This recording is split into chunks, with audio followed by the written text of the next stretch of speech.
বা বলো কি আমরা যাচ্ছি এখন বর্ণালীর বাড়িতে সেজে গুজে। আজকে বর্ণালীর বাড়িতে অন্নপূর্ণা পুজো প্রত্যেক বছরই হয়, প্রত্যেক বছরই পুরো পরিবার মিলেই যাই। রাত্রিবেলা ওর বাড়িতেই খাবো, ওর ওখানে বিশাল আয়োজন করে, মোটামুটি অনেক লোকজনই খায়।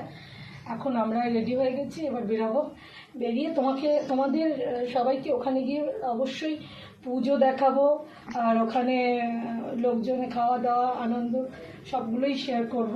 এখন মোটামুটি ধরে নাও রেডি হয়ে গেছি, এই জাস্ট বেরাবো। এটা করলে আমি বেরাবো ব্যাস। তোকে দেখা, তোকে কেমন লাগছে দেখো, কিরকম করেছে ওকে দেখো। আটটা দারুণ ছিল, আরেকবার আরেকবার আরেকবার, সুন্দর সুন্দর সুন্দর লাগছে। এ দেখো আমাদের দুজনকে এখন দেখে নাও, খুব গরম, এর বেশি সাজা আমাদের পক্ষে আর সম্ভব নয়। শুধু শাড়ি না পরে আর কোথাও যেতে ইচ্ছে করে না, তাই ভালো লাগছে তো? হ্যাঁ একদম দারুণ লাগছে, দারুণ লাগছে বলে দিয়েছে। ব্যাস রেডি হয়ে গেছি, ব্যাগ নিয়ে নিচ্ছে ছোট্ট। খুব গরম আজ, আর তাও অন্যবার আজকের দিন আরো বেশি গরম, শরীরে তালা দিচ্ছে, অসুবিধা হয়ে যাবে। প্রত্যেকদিন সঙ্গে নিচে দেখে না পড়ে যাবে না আগে। হ্যাঁ হ্যাঁ, ওখানে গিয়ে ঠাকুর দেখাবো। হ্যাঁ, ওখানে গিয়ে খুব সুন্দর ঠাকুর দেখাবো। তো আমরা চলো ওখানে গিয়ে আর ঠাকুর দেখাবো।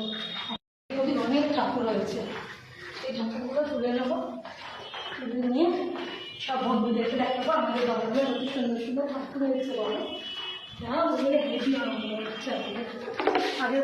আজকের দিনে ঠাকুর জন্মদিন ছিল, বর্ণালীর বাড়িতে যাওয়াই যায়নি, সে মনে আছে? চল,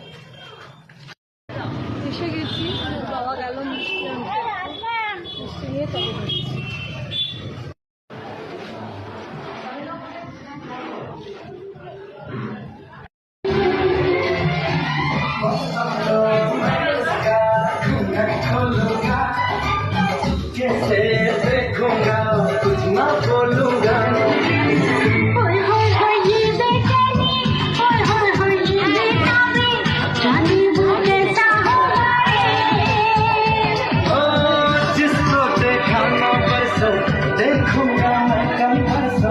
जाने वो कैसी होगी रे।